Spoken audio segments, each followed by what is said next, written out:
All right, so we see Cedric on the left and Kolton on the right. Again, Cedric playing that fighting deck, and Kolton playing the every type deck. Oh man, it's such a fun deck. Yeah. You know how much you appreciate it.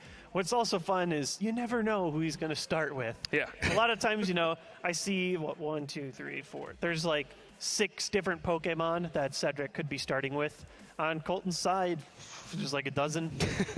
Yeah. All right, so this should be a really interesting matchup. I'm not quite sure how it goes. I've never really watched this matchup play out, especially with the Leafeon. On paper, you would think Kolton might have the advantage. His deck is more defensive. You play cards like Max Potion.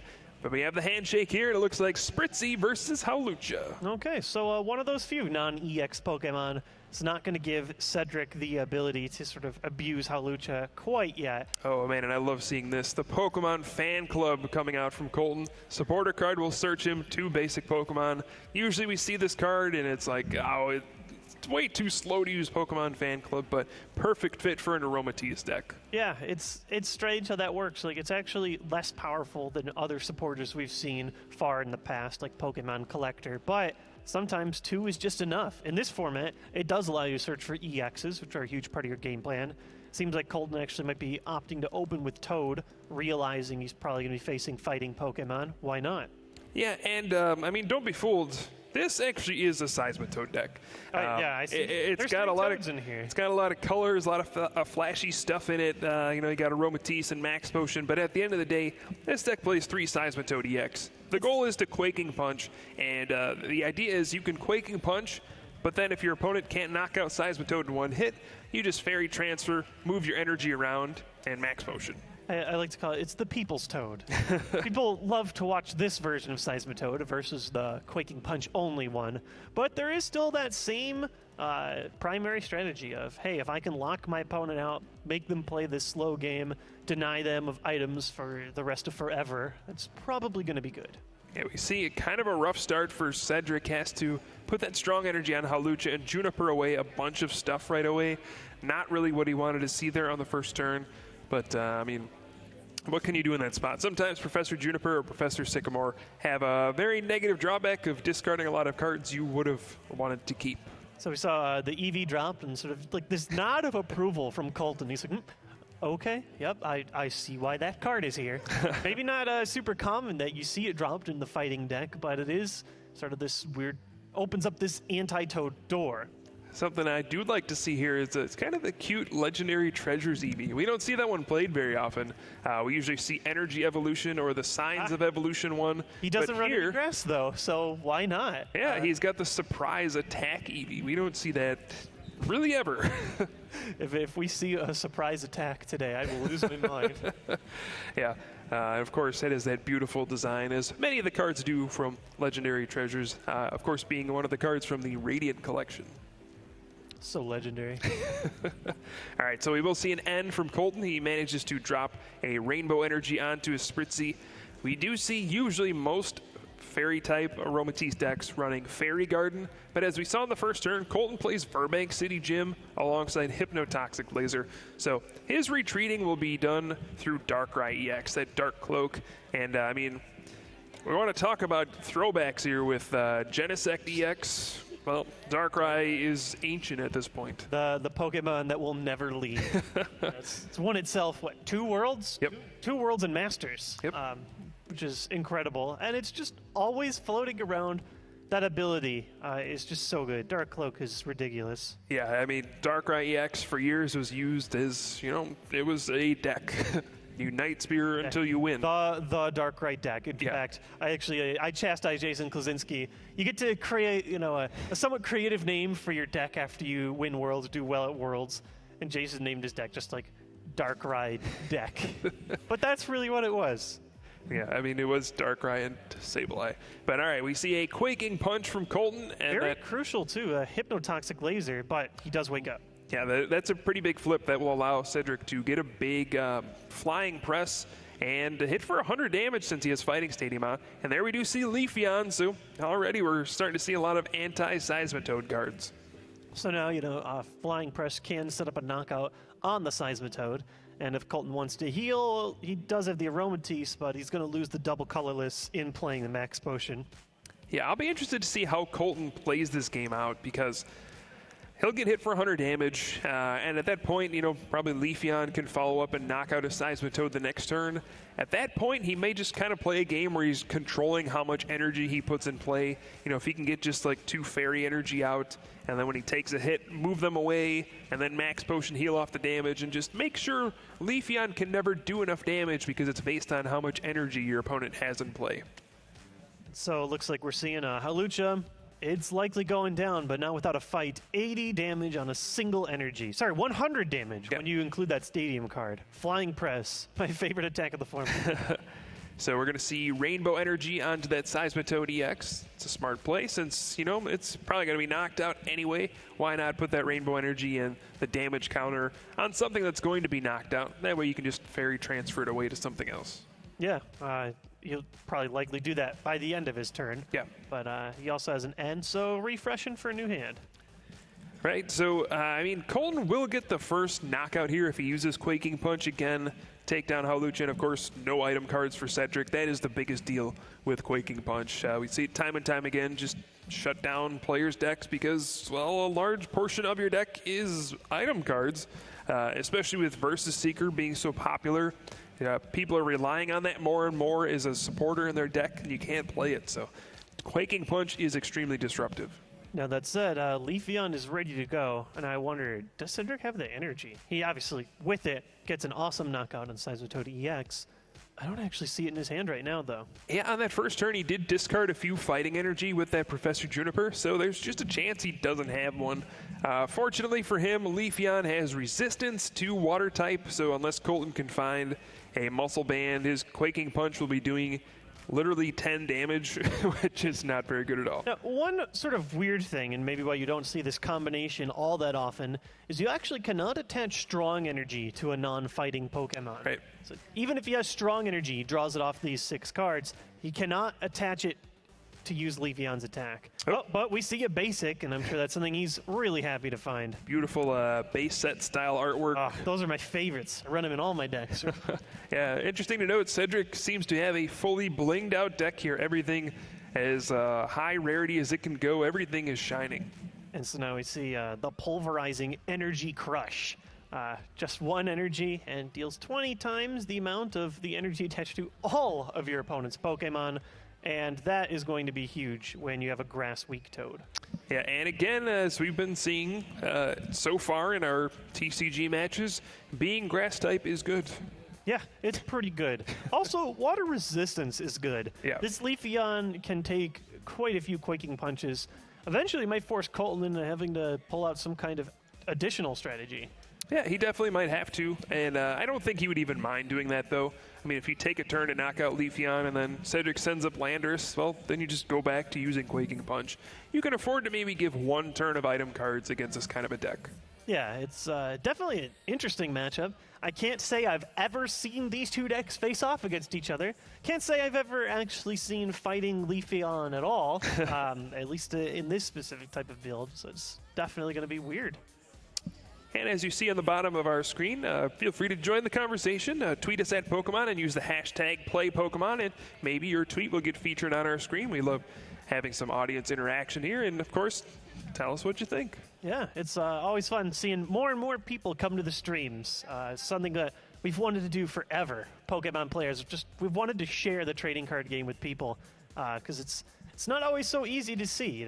It's not gameplay footage, just people playing with physical cards. And so it's pretty exciting. We're actually going to see a Sky Return, it looks like, this turn, setting up a knockout next turn on the Leafeon and 0 energy, too. Wow, that's got to be devastating for Kolton. He must have a really, really bad hand if he's resorting to that. He just took away 2 of his energy in play, so he must not have any other cards to work with. Has to Sky Return just so he can draw more cards next turn by returning the Shaman EX to his hand. Yeah, it's definitely not perfect. It does leave this Leafeon without the ability to deal damage, which is interesting. Right. But yeah, it's going to be weird. Kolton's sort of in a waiting game. If Cedric... Oh, it's weird, though. Leafeon has 2 retreat costs. It's the only thing I've always really disliked about that card is once you commit to the Leafeon, it's hard to leave. But if he could somehow play a switch card and show up with Hawlucha. That would be the play here. Right. I mean, I guess he does have his items now. Yeah. I guess Kolton is saying, yeah, you know what? I'm going to counter your Leafeon. I just won't have any energy. How about that? Yeah, that's one way to shut him down. Ha! What are you going to do now?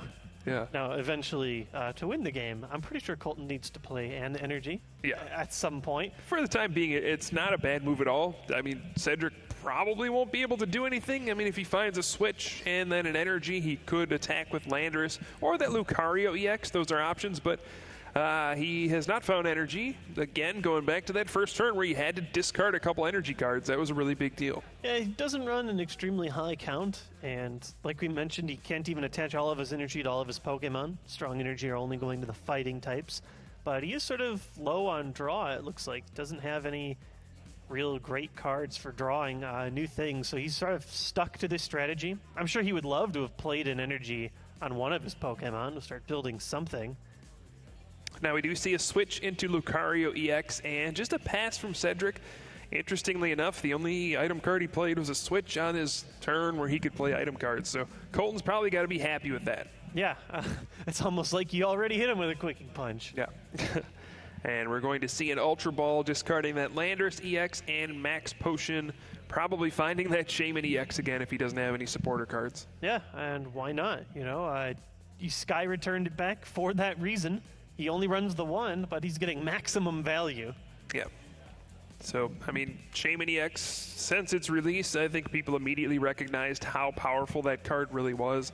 We do see Hypnotoxic Laser, another one coming out for Kolton, so he'll be able to poison and leave that Lucario EX asleep. And here we go with a double colorless energy and a big Quaking Punch. So, I mean, based on Cedric's last turn, he doesn't really have many cards in his hand, so this could be a devastating outcome for him, getting hit by a Quaking Punch. This Lucario, he doesn't have the Fairbanks City Gym in place, so he's not going to be putting on extreme pressure, but it's certainly enough where he can knock out this Lucario. It's probably not going anywhere. It's almost just a sponge at this point with 2 retreat cost.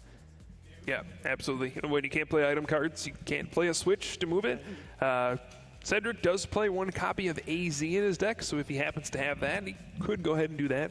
But we see Pokemon Fan Club grabbing Trevenant EX and Sigilyph. There it is. This is like the only deck you'll see Trevenant in. But hey, it was explained to me why, is that it doesn't require 2 grass energy to do its attacks. Yeah. Which, makes sense. You only run the rainbows. And Tails on the sleep, so even if you want to do an attack with this Lucario, he can't. It's stuck.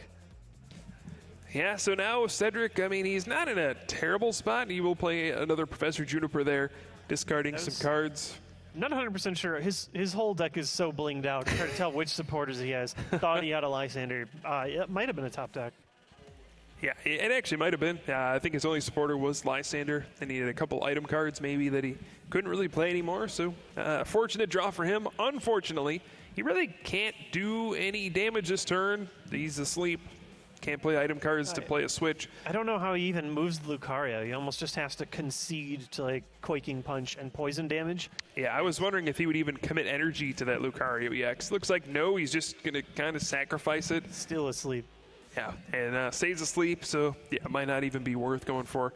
It does attach energy to Landorus EX, though, which, if you get enough energy, you can see a big Land's Judgment for one-hit knockouts, and that can certainly turn the tide of the game. Yeah, and Cedric, he needs to find himself 4 more prized cards, but if he can get 2 of them with the Land's Judgment, all of a sudden you're really close to completing a game. Yeah. So we see another N. It seems so like many we've been this game. seeing N quite a bit. Of course, N is in pretty much every deck, so not surprising to see a lot of them. But yeah, it looks like Cedric will draw 4 cards. And, as the game goes on and you play an N and then you Quaking Punch your opponent, it gets more and more devastating because each item card they draw is just a card you can't play. And when you have hardly any cards, that is so devastating to just have cards you can never get rid of. It's just again, the strength of Seismitoad EX. Shutting off item cards with Quaking Punch is so big. We've seen it time and time again be so powerful. And again, we're seeing it in just kind of a different variant this time with Aromatisse. So Lucario, once again, flips tails on that sleeve. I don't know if Cedric really had a game plan in ever attaching or retreating with this Lucario, but it is pretty crazy to see that. That one Hypnotoxic Laser played last turn is still impacting with the sleep condition as well as the poison. Yeah, now Cedric does draw a Chorus, and since Kolton has a full bench, he has 2 benched Pokemon. He'll draw 7 cards. It's a pretty nice supporter to draw in this situation, but I'm not exactly sure what he's hoping to draw. Maybe another energy card to power up Land's Judgment. Otherwise, there's really nothing else he can play this turn. Maybe another Eevee. He does get that. Yeah, I mean, at this point, Lucario... Oh, there's Hawlucha. That's a big card. Yeah, that's helpful. And it's even helpful in that if Lucario gets knocked out, you can just put up the free retreating Hawlucha and then make your decision on who you want. It doesn't look like he found an energy, though. Oh, no, just kidding. I see one big basic one. I think Cedric's just really wondering, where do I want to put this thing? Yeah, and I guess you would commit to Landorus EX. I'm not sure. Again, you have to plan this out. Say, how am I drawing my 4 prize cards? And, yeah. I mean, you got to think, Kolton at this point understands that Leafeon is there. The magic number for him is 5 energy. If he puts 5 energy in play, Leafeon knocks him out with Energy Crush. So if he just keeps 4 energy in play, Energy Crush will only do 160, which means he can then just max potion and it'll be fine. So as long as he just hovers around 4 energy in play, I don't think he's ever in any danger of being knocked out. Yeah, and he can... interesting that he chooses to discard the max potion. Could have been helpful, but he has so many resources. Let's see what he grabs. He can grab any card from his entire deck. Computer search. I wonder if he's trying to find a Rainbow Energy, start getting those into play. But no, it looks like just a Chorus. Wow. Yeah, just wants to draw cards. I mean, Chorus is shuffling his hand in and drawing 9, which is pretty strong. And not perhaps, bad. Yeah, not bad at all. See, that's what I was saying. Like, even without Skyfield, it's still an incredible supporter in the late game. Now, the question is he going to find an energy? Well, he is drawing 9 cards, so odds are probably pretty high at this point. I think he'll be looking for a Rainbow Energy. That way he can start paying for other attacks, like that Sigilyph can use Psychic. Maybe that Cobalion EX can use, I don't know, Steel Bullet or Righteous Edge. He found the rainbow he was looking for. He said if you get 2 Rainbow Energy, you can Night Spear with Darkrai EX. I haven't seen that one in a while. Yeah, I think maybe we saw it at regionals, and it was... I think we saw one at nationals from Israel Sosa. That's about it. Yeah, hey, but they're still happening. Yeah. All right, there we do see a Quaking Punch. Lucario EX finally gets knocked out. Kolton's taken lead in this game. And again, just 4 energy in play, avoids the knockout from Leafeon. And at this point, gotta wonder what Cedric's gonna do. We have seen Kolton discard a couple Max Potion, so he can go for 2-hit knockouts. The question is, can Kolton, start getting big 1-hit knockouts and close out the game? Yeah, one huge thing, now that the rainbow's in play, is that Kolton can sort of abuse that Dark Cloak ability. He can move the rainbow energy to any Pokemon that he likes, because it's a fairy energy, but he can also use it as a dark energy to abuse Dark Cloak and get free retreat. So basically his entire board has free retreat, and he can move his energy wherever he likes.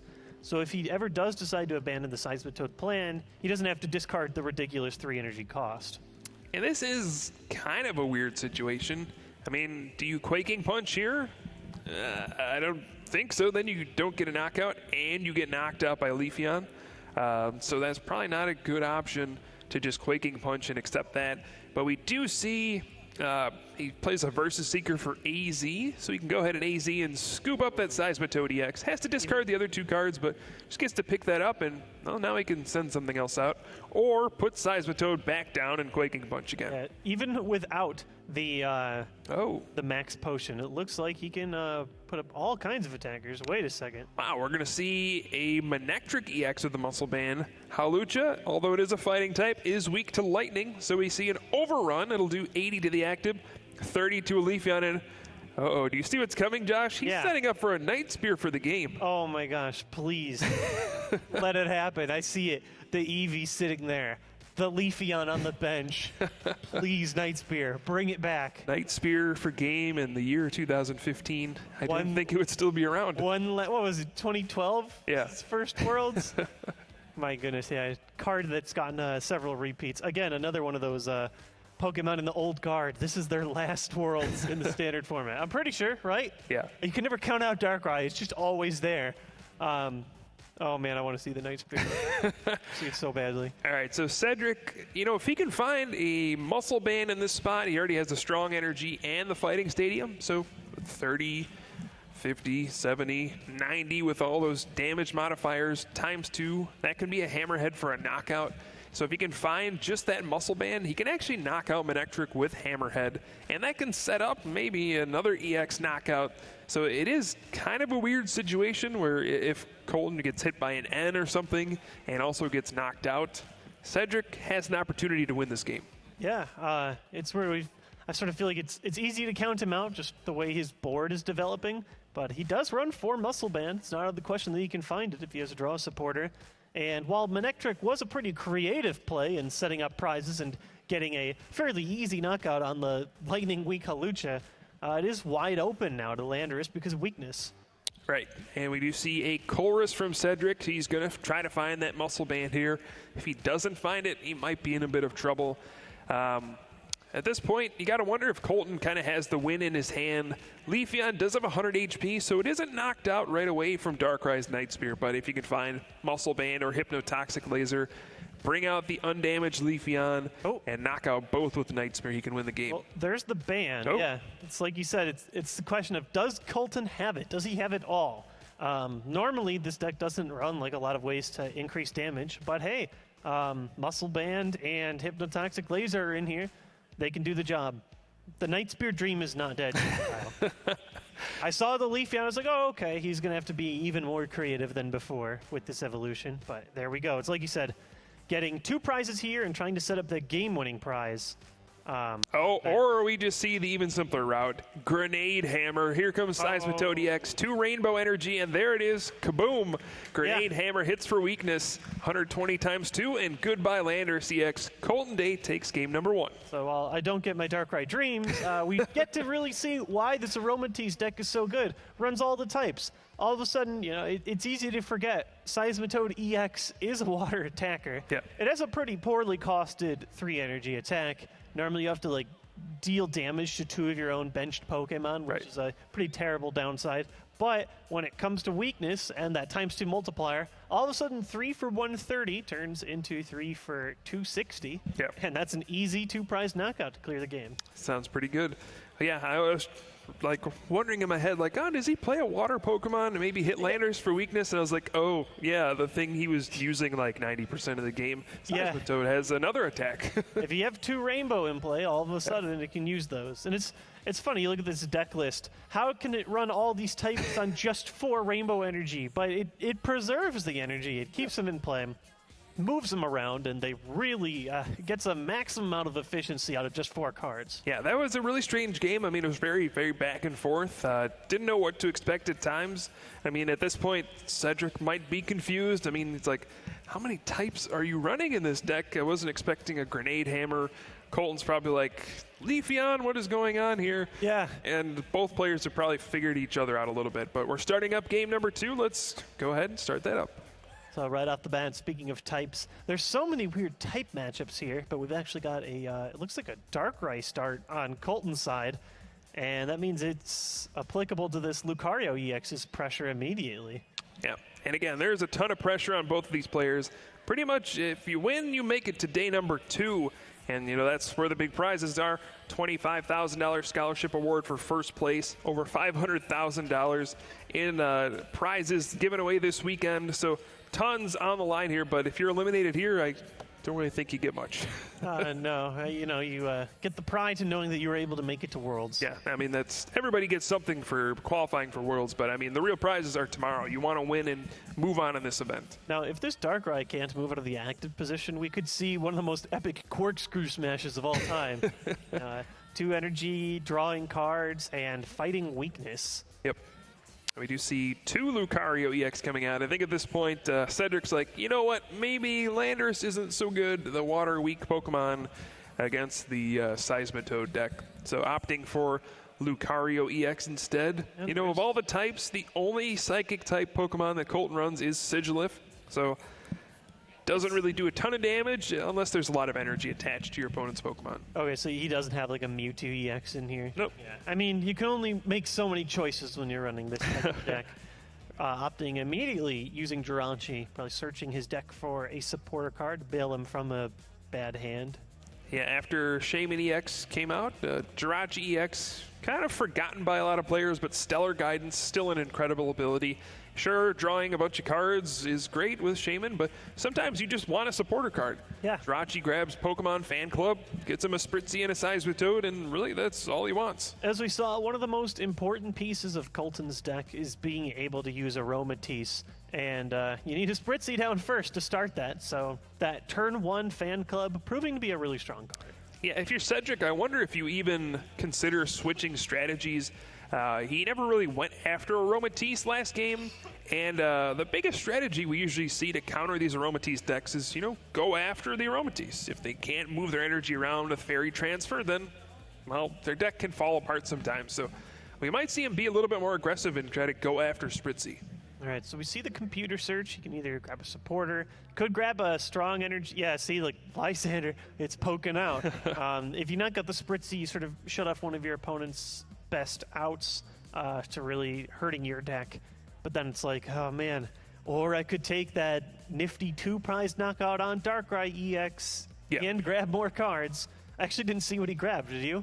Looked like he grabbed Lysander, so he probably will target down Spritzee at this point. He could target down Seismitoad if he wants to, get a hit in on it. That is another option.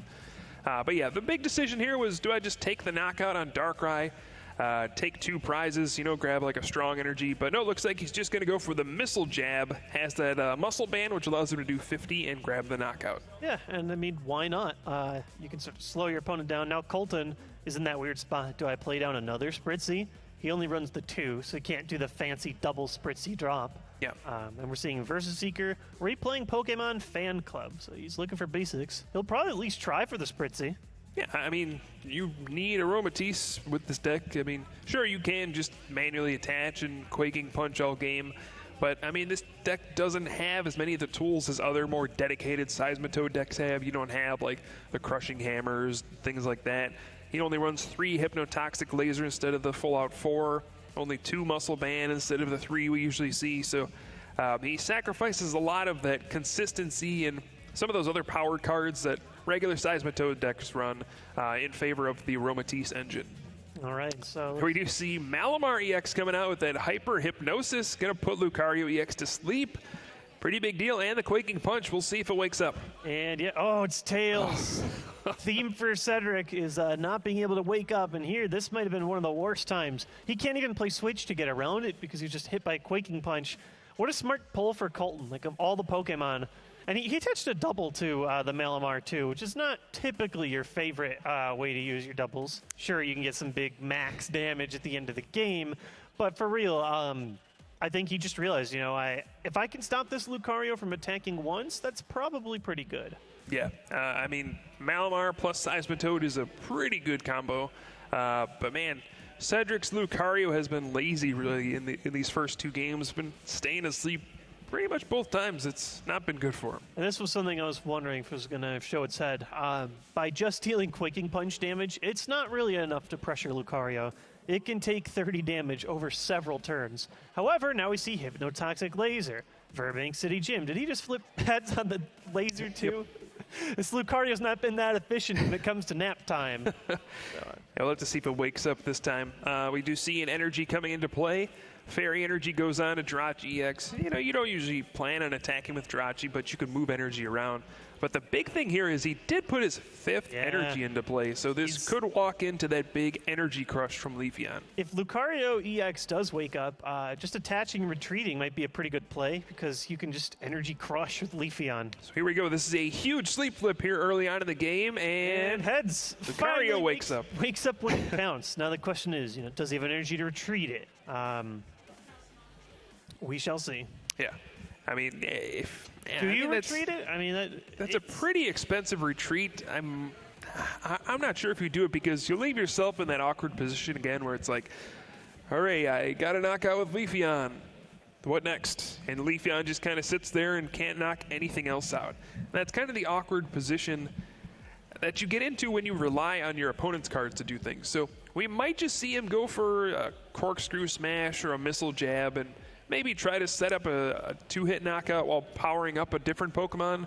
Yeah, he's going to attach to the bench Lucario EX. He will be hitting for 70 damage with the Fighting Stadium out there. And let's see. I believe he'll actually survive another hit from Quaking Punch now that Burbank City Gym is gone. So there is a potential he'll survive if Kolton doesn't have any of those cards. Yeah, it's the Lucario is showing it is definitely a lot bulkier when it comes to surviving Seismitoad EX. Those Landorus just fell immediately. Yeah. The water weakness is just too strong. Also, you could fall to things like Grenade Hammer. Here with Lucario, it can at least take a couple of hits. Right, so there we do see the Missile Jab for 70 damage, 30 plus 20 for Muscle Band, plus 20 for Fighting Stadium. So it can set up for maybe a Corkscrew Smash from the next Lucario EX, or if this one survives, he can just attack again. But there's the Burbank City Gym. If Kolton can find a Muscle Band, he will get a knockout here. Yeah, it is sort of weird math. Oh man, big Colress too for Kolton, drawing 10 cards off a single supporter. For Cedric, it's like if you attach a strong energy, you can Corkscrew Smash for 100, which is kind of awkward. You want to deal 110 damage to Seismitoad EX right now, but he can at least set up some kind of like 3-hit knockout. Not pretty, but it is something. And also, he just lost his stadium too, so it looks like 3-hit knockout might be the only way he can do it now. Or a Leafeon knockout since his Lucario is going to fall. There we do see the Rainbow Energy on Malamar EX. Hyper Hypnosis putting Lucario EX to sleep once again. And, Kolton, I don't think he found that Muscle Band he might have wanted. But if he can keep Lucario EX asleep, that could be even more devastating. And look how much damage it has. That Lucario is now going to be prone to some of those bench damage attacks. And, looks like Lucario does wake up. Not sure what they're talking about here, but yeah, Lucario EX does wake up, so it won't be asleep. And at this turn, if you can retreat your Lucario EX, it seems like a good idea, because if you don't, you're getting knocked out by poison heading back into Kolton's turn, and that is never a situation you want to be in. Yeah, that is the worst kind of math. But speaking of math... But wait, there's more. There's more. There's how many times have these supporters just gone back and forth? No, I have the Fighting Stadium. No, I have Burbank City Gym. It's keeping this Lucario alive, though. Yes, stadium cards have become more and more important in the past few seasons. Burbank City Gym kind of starting the trend where, you need to get rid of that, otherwise poison damage adds up very quickly. At this point, I think Cedric is trying to figure out, do I attach the strong energy? If I do, I get a knockout with Corkscrew Smash, but then my Lucario is sure to go down next turn. Looks like, he's going to go for it. Right. 60 plus 20 this plus Lucario, 20 plus 20. That's 120 damage, which is enough to knock out Seismitoad. I was not counting on this Lucario surviving when I was doing that Corkscrew Smash math. I was thinking for the next Lucario. But it turns out, if you can keep swapping the stadiums out, hey, why not? Perfect math. This Lucario has really pushed itself to the complete limit in terms of damage absorbed and also dealt back. Yeah, and at this point, we're reaching kind of a weird situation for Cedric. I mean, he plays a chorus for 10, and then Corkscrew Smashes. He can't actually draw any cards off of it. So you might consider saving a chorus there in that situation in case your opponent plays an N. Now he's sitting on a 12-card hand. It's pretty ridiculous. But we'll see. If Kolton can play an N here, he'll completely ruin that. And Kolton, while dealing quite a bit of damage to this Lucario, has not taken a prize card yet. Yeah. N would be the play. He actually opts to discard an N off this Ultra Ball, leading me to believe maybe he does have another in hand, or he's just searching for a Pokemon so important that he needs it now. Yeah, probably another Seismitoad EX. Probably wouldn't be a bad idea. Yeah, I mean, he's got the energy to move around where you could set it up. There's no better way to get a knockout than with Quaking Punch. Yep. And so we'll see what Kolton decides to Ultra Ball for in this situation. It is a little weird.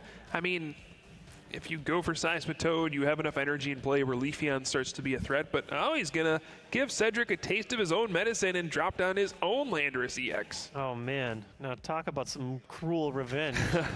It's Cedric in this game has sort of abandoned the end. There's the end. I figured if he's discarding one, it's probably coming. Cedric has sort of abandoned Landorus in this matchup, realizing it's water weak, maybe not so good. But on Kolton's side, hey, you can't really mock all the damage that you can deal with Hammerhead or a Land Crush to end the game. Yeah, this is going to be a strange situation. I mean, Cedric does have Howlucha, which usually trades pretty well with Landorus EX. It's a fighting resistant Pokemon. It can hit pretty hard against Landorus, so this is going to be kind of a weird situation coming up. But we do see Landorus EX coming out. Doesn't really have to do damage since Poison would knock out Lucario anyway, but Hammerhead can do 30 damage to a benched Pokemon, and looks like he'll target Lucario EX. Yeah, and why not? That might be able to set himself up a knockout. Now he only needs to deal 150 damage. And Cedric pushes up the Howlucha, free retreat. It's one of my favorite Pokemon to have on the bench, just because you can throw it up and then later make your decision of who you really want to attack with. Yeah, at this point, Kolton does have 5 energy in play, so an Energy Crush actually isn't a terrible option for Cedric. 100 damage can be a 2-hit knockout. Yeah, or if he has a Lysander, maybe a knockout on Jirachi. Yeah, or target down Aromatisse. That would be a very strong play. If he has Lysander, I think he should probably go for that. Yeah, just removes that option. He already knocked out the first Spritzee earlier in this game, and then he's just 2 prize cards away. He needs 1 EX knockout to seal it past that. Yeah, and then you do have that Jirachi out there, or even Darkrai EX, which is weak to fighting. So at this point, the game may come down to just having Lysander at the right time for Cedric. It's so funny. Early in the game, we're talking like, will he, won't he, on this Darkrai knockout for fighting, but that's been relevant throughout the entire game. It's still there on the bench. Yeah, and now we do see a Versus Seeker for Cedric, so he can grab a supporter card out of his discard pile. He could take the Lysander he played on the first turn of the game, or second turn of the game, but instead he opts to go for a Colress, saying, you know what, I would rather just have 9 cards. Yeah, simply having another energy could be pretty big in the late game. If he doesn't attach this turn, your board isn't extremely strong. Like, yeah, you can deal some neat damage with Leafeon, but I don't know if it carries you home. Yeah, I don't know what else he'll do here. I mean, if he gets an energy, he could just Flying Press, which would do 80 damage. A strong energy would do 100 damage. So that wouldn't be a bad option. And again, there's no real easy way for Landorus to knock out a Howlucha. In fact, there's no easy way, period, for Kolton to knock out Howlucha on his board. I mean, he could Maximar with Malamar EX, but that seems like a bad choice, considering it's weak to fighting. Jirachi doesn't really attack. Sigilyph wouldn't do enough damage. Darkrai, weak to fighting. Yeah. He's kind of filled his board with Pokemon that don't do a ton of damage, except for that Landorus. Yeah, or I guess the Desperation Maximar. Yeah. So he just opts for the Energy Crush, but interesting to note, Oop. Here we go, Max Potion. And Cedric did not have an additional energy to attach that turn, even after drawing 10 cards. Yeah, this is the big combo we've seen ever since Aromatisse has been out, right? Fairy Transfer, move your energy away from your big Pokemon. Max Potion, heal off all the damage. Fairy Transfer, move the energy back, and then you can attack again, and it's like you never got attacked in the first place. Now here we see Hypnotoxic Laser. If Kolton can find Burbank City Gym, he can, set up some weird plays here with Hammerhead, maybe poisoning Leafeon and having it get knocked out, coming back into his turn, stuff like that. So really, it's just hilarious. Fans are such a big fan of the Maximar, and look how many energy we have right now. Boy. There's a double-double Yeah. on that Malamar. That could easily close out the game. Yeah, but at the same time, he's being careful not to put too many energy in. Oh, looks like Leafeon is... Oh, I think that's asleep. Asleep. That's not good. That's a huge flip. Now, it's very possible Kolton has an additional Max Potion ready to go. It didn't look like he burned through them this game like he did in the last one. But now Cedric's in sort of an odd spot. He did have the Lysander, so he could have used it this turn. And Leafeon was one of his highest damage output options. Yeah, again, this is going to be kind of a strange... Ooh, That's that a is... Juniper, and that hurts. That's a big Juniper, discarding a lot of cards there. At this point, something we also have to keep an eye on is the clock. We are under 11 minutes at this point, it seems like. And if this game doesn't finish, Kolton will win the series. If Cedric wins this game, then we'll probably end up seeing a tie. But if Kolton wins, I mean, he'll take the series. Yeah, and Kolton definitely looks like he's in a great position right now. He's sort of set up a knockout that's ready to go. Oh, there we see a switch getting out of that sleep. That could be a big start. Does he have a new energy? I know he's been hurting on those for a while. Yeah, he does have the Focus Sash on Hawlucha, so it will survive an attack unless we see Hypnotoxic Laser or something like that. And strong energy, you know, this is decent damage. It's just, can you run Kolton out of his max potions in time? Yeah, and again, I mean, it's going to come down to Lysander. That Sleep Flip was so huge. He had a Lysander in his hand and just really couldn't play it because he was asleep, had to try to draw the switch instead. So that Sleep Flip, even though it may not have seemed like it, may have been the difference between a win and a loss for Kolton. Yeah, and he was able to get out of the sleep, but in order to do it, he had to discard a Lysander off the Juniper. So that's one game-winning card that he might have had to get rid of. And wow, another energy hitting the field for Kolton. All right, so we do see a max potion again, Yep. but there are 5, 6, 7, 8 energy on board. With the Muscle Band, that actually knocks out Landorus EX, Leafeon's Energy Crush. So unless Kolton has a Lysander to bring out Leafeon and knock it out, this is actually really dangerous. He can just be knocked out by Energy Crush, and then it's just one more prize for Cedric to win. Yeah, that can just sort of create an easy condition. Cedric, running out of Lysander, we're sort of running out of ways to get these knockouts on the bench, but all of a sudden, if you get a knockout with Leafeon, huge knockout at that, he can maybe close it out with the Lucario. Also, though, I think we're once again going to go into the sleep flip territory of this I mean, that's a big part of Kolton's strategy between Hypnotoxic Laser and the Malamar EX. Malamar has great synergy with Aromatisse since you can just, move the energy around after you attach it and use Hyper Hypnosis. But here we go. This might be the biggest sleep flip of the day. So big, slipped right out of his hand. Here we go. A lot of pressure here. And it's awake. Oof, wow. Huge flip there. Now Cedric can retreat an Energy Crush for 180 damage, just enough to get a knockout since he does have Muscle Band. Yeah, we'll see if he opts to do that this turn.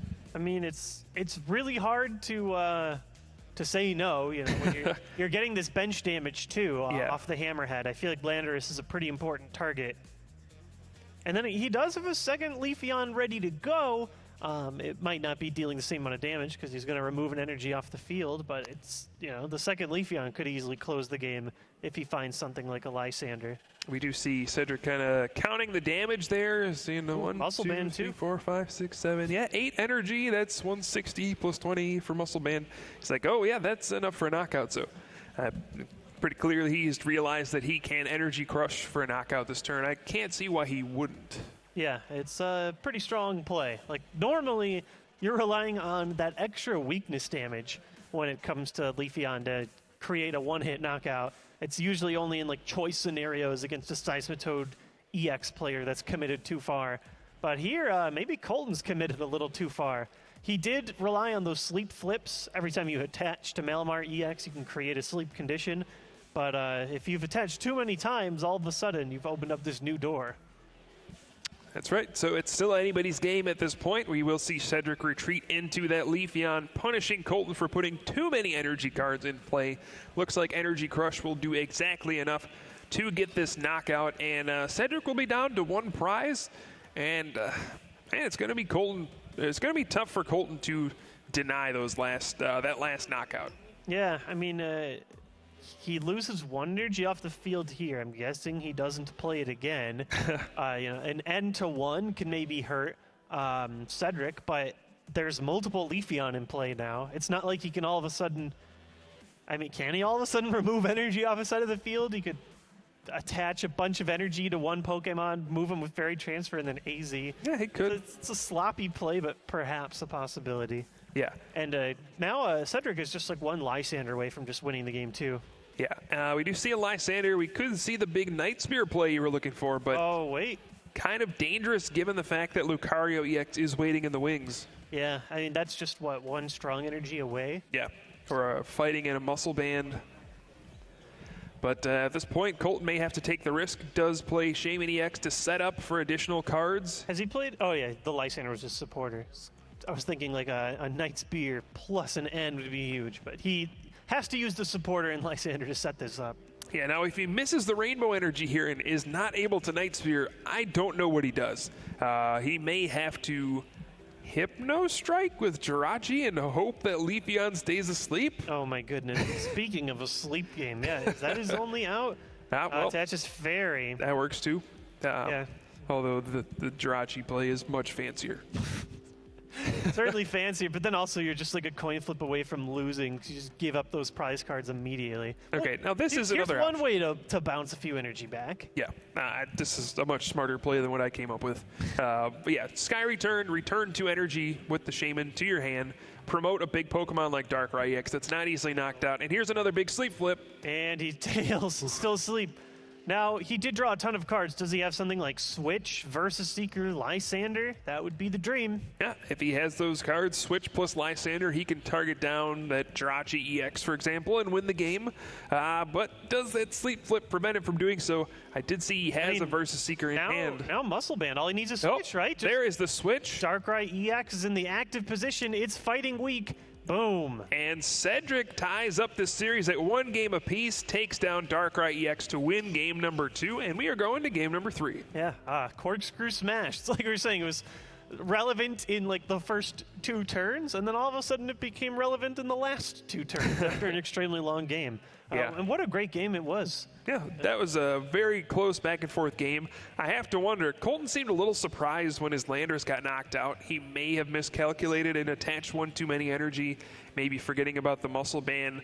And, at this level of play, one small little thing like that can be the difference between you winning and losing. What an awful way to go. Yeah. It's like, my setup was too good. I attached too many energy. It's not very often you see 180 damage from Leafeon, an unconventional attack. Yeah. But this is the World Championships, where any little thing that you can take to grab a win is worthwhile.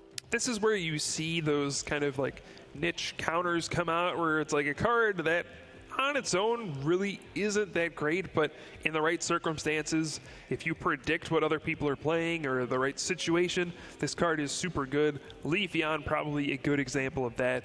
In general, I mean, it's not going to stack up very well against most EXs. I mean, imagine a Leafeon against the Landers EX with 1 energy. Who's going to win that matchup? Not Leafeon. Yeah. But in a situation against like a Seismitoad or an opponent that has like 10 energy in play, all of a sudden Leafeon becomes good. And I mean, it is Seismitoad's world. We're all just living in it. So it does make Leafeon a bit stronger. But, this is game number 3 is going off to a quick start. We see Hypnotoxic Laser, Muscle Band, and a pass on Kolton's turn since he can't attack going first. Doesn't have that double colorless anyway, but tails on the sleep flip for Cedric. And as you see in the bottom of the screen there, we do have a timer going, and it's under 3 minutes. It's going to be tough for someone to win, but if Kolton can knock out Cedric's only Pokemon, he can win the game and the series. If he doesn't find a replacement basic off of this Juniper, oh my goodness, he's going so deep. I don't think one more card. Hands are shaking. Palms are sweaty. Is that it? He only drew 6, right? I think so. Has he not drawn the 7th? I think he needs to draw one more card and see if he draws a basic. It's hard to tell. Maybe he does have it in his hand. Hopefully we catch that. He's only drawn 6 cards of his 7. You really want that last card, Cedric. I want to see what it is. I know. The tension's killing me. Oh no. Goodness. And Cedric doesn't get another basic. If Kolton has an energy, he wins the game. Oh, Jirachi. Oh, no. What's on top of his deck? I have to know. Oh, no. I was counting that right? Hold on. It looks like they may have caught what just happened there. I mean... Oh, boy. This would be a pretty awkward situation if he does draw a basic. Yeah. I mean, yeah. Oh, man. And, it was a Juniper. It didn't matter. Okay. Okay. All my relief is gone. Is it? All right. I needed to see that card or I was going to lose my mind. Okay, so maybe, crisis averted. Cedric did not draw a basic off the 7th card. And, wow, after 2 epic games, Kolton steals game number 3 with just a turn 2 Quaking Punch knockout. And advances to day number 2. It's not often you see it end like that. Often if there's only just a couple minutes left, there are a lot of basic Pokemon too. That was an awful Juniper. Yeah, almost his whole deck is basic Pokemon. He runs well over 10. I mean, that's pretty unlucky, especially when you're running 4 Ultra Ball too. Yeah, you gotta feel bad for Cedric. He drew a hand of nothing but bling. Yeah. I think they were explaining. Yeah, I'm still like, we have a glance at the game. I'm pretty sure he didn't go out of 7, like almost positive. It looks like I see 5, and then the 6th would be the energy. But thankfully, I would have had like a heart attack if there was a basic, and he just ended up missing it. Sometimes, you can be so nervous drawing those cards and just not. Yeah. Really want to see. I mean, you got to feel bad for Cedric. He played his heart out and ended up losing that game. But, man, congratulations to Kolton, taking the game and the series down with a pretty unorthodox deck. We see Aromatisse pop up every once in a while. I mean, it's got some bad matchup against really aggressive decks that can get one-hit knockouts very quickly. But if you could slow down the game enough with Seismitoad EX, you can win any matchup. And it's interesting. I'm seeing an odd player conversation here. They talking about whether or not... Okay, it is confirmed that Kolton won. I'm just seeing they're still talking. I'm like, what's going on here? Is there another twist on top of the twist? No. The real twist was just that Kolton was able to steal a win. Sometimes, you just run out of basics and there's nothing you can do. And with time winding down like that, I can only imagine it was heartbreaking for Cedric, who basically had the tie in the bag, worked so hard to grab that second game. Yeah, and if you're Kolton, I mean... This situation comes up a lot where game number 3 happens and there's like under 5 minutes left and you're like, oh, there's no way this game's going to finish. We're going to get a tie. And then all of a sudden, that happens every once in a while. You're like, oh, he's only got 1 basic. Maybe I can knock it out. Most of the time, they just put down another basic and then you run out of time. But this time, Kolton's like, oh, you didn't put down another. Oh, I win. Yeah. Well, that's a nice surprise. And he plays the Juniper, too. So be drawing 7 fresh cards off the top of the deck. He has, I'm just going to count, like 1, 2, 3, 4, 5, 6, 7, 8, 9, 10, 11 other basic Pokemon he could have drawn. Plus, he could have drawn one of his 4 Ultra Ball. Plus, he could have drawn Computer Search. So many other cards to find 1 basic, and to whip all those up of 7 is just... like 15, 16 cards he could have drawn? Devastating, yeah. And once you're accounting for like prize cards put aside, Juniper's drawing through a good chunk of your deck. But hey, it's the World Championships where crazy happens a lot. We see the slimmest of margins decide games all the time. Hey, that's just the way it is sometimes. You just only start with 1 Pokemon and you lose. Happens to the best of us. Yeah, I mean, if you don't, you're like one of those random trainers that you find on the side of the route. There's one of that in the video games. Someone challenges you, you have your full team of 6, and they have like the 1 Magikarp. But sometimes you're that guy, you have the 1 Magikarp and nothing else. That's the end of the battle. Yep, so congratulations to Kolton. We're going to take a quick little break, and when we come back, we'll have an interview with Kolton, our winner of round number 6. Moving to day 2.